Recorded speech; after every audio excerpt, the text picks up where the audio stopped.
parents today with us, speaking about their experiences also working with faith communities. And just next to me, I have Ms. Sara Hamad, member of the Provincial Assembly and chairperson of the Child Protection and Welfare Bureau, Punjabi, Pakistan. And that is a pleasure to have you with us.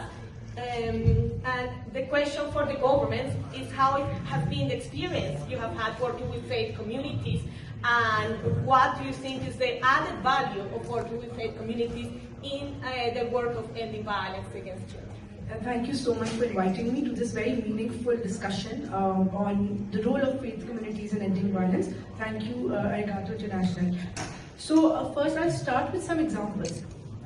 If you take the Bangladesh example, how child trafficking was decreased in Bangladesh by involving different interfaith leaders, that sets the tone of how important it is to involve, these religious leaders.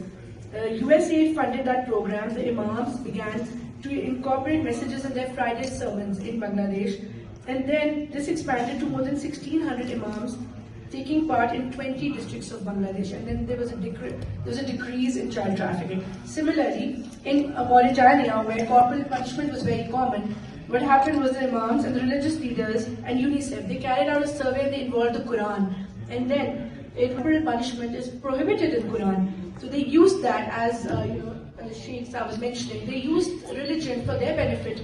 And then there was a fatwa which was released, which was issued by an imam. And this fatwa was distributed to more than 2,000 schools in the same country.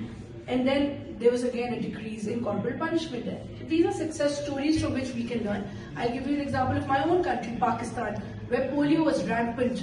And working on polio was like a no-go area. Nobody could work on it.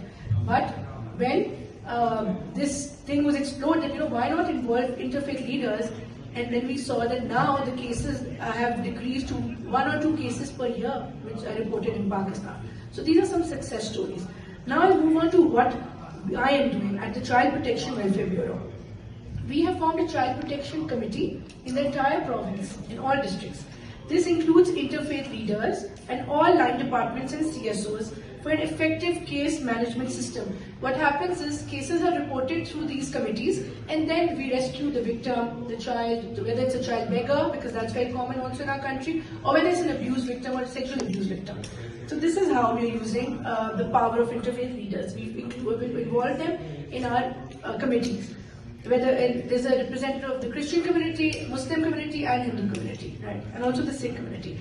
Also, the Child Protection Bureau is working with local mosque communities and religious leaders to conduct awareness campaigns, because prevention side is also very important.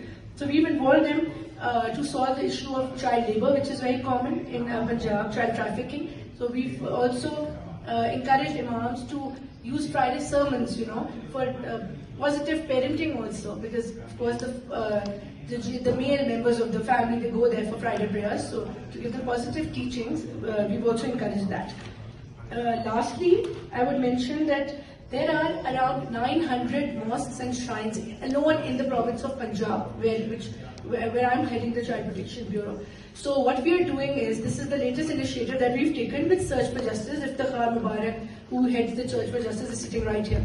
What we are doing is, we are involving these 900 mosques and shrines, and we are giving them prevention, awareness on prevention advocacy, so that whoever comes to them on Friday prayers, the kids, they should involve them as a community and then convey them these teachings. So that was all from my side. Thank you. Thank you, Sarah, for these very concrete examples where once again we see the power of working together with faith communities. And I want to make a parenthesis here, because I know that when we open the trauma, and then in this child-friendly space where we provide child-friendly space kits. These kits consist